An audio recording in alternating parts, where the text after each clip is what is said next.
Hello and welcome back to my channel. This video is an update on my what's going to be my replacement for LUNAGARON in Valstredmir's hybrid tournament. Jotunnatherium Yggdrasilia, the Jotun beast of Yggdrasil.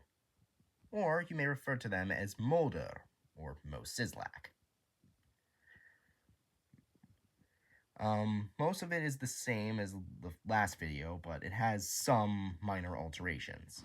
It still has the usual Lesodon for the base, Alamosaurus for signs, air sacs, a lengthened tail, and also not durable but not super heavy armor on its underside and back.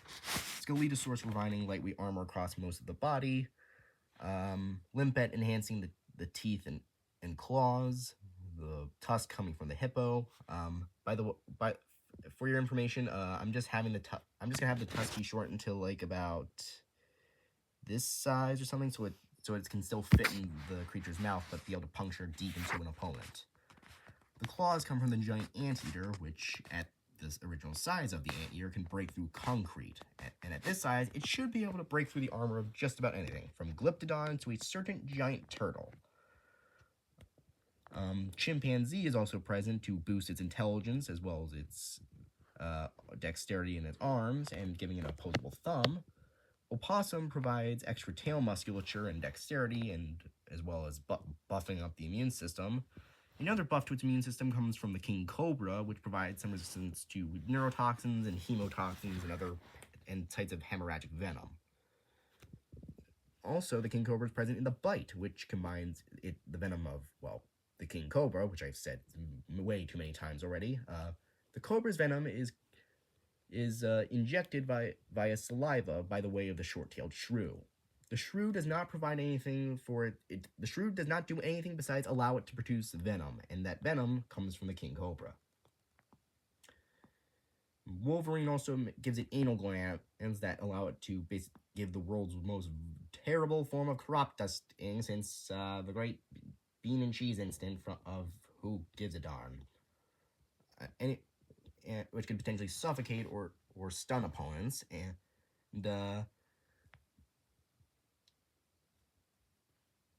Hippo also provides these tusks, and the Wolverine provides molars in the back of its mouth that can grind up shells and bones.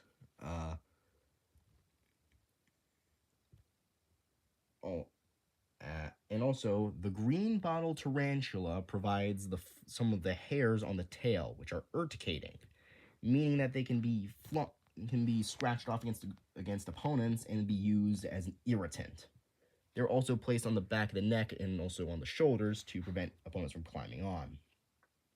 Greenland shark provides a natural anti-freezing system to allow it to thrive in cold environments. It also makes its flesh taste incredibly nasty and gives it an enhancement to its cartilage across the skeleton, kind of like Nemi Faggotax Eversur.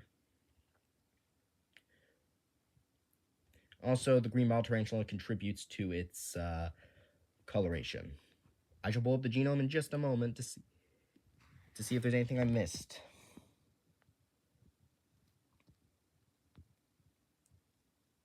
Nope, that's just about everything. As for its stats, I changed it to be about 54 feet in length, 20 feet in height when on all fours, and when standing up, it can be either 25 to 28 feet. Also, it weighs about 14 tons. Some of its preferred environments include forests, swamps, tundras, jungles, and occasional badlands. But one small thing that I'm also changing about it, besides making its tusks a bit shorter, is its shape with this. It's more similar to that of Monstertherium of the Final 16, which I shall pull up in just a moment.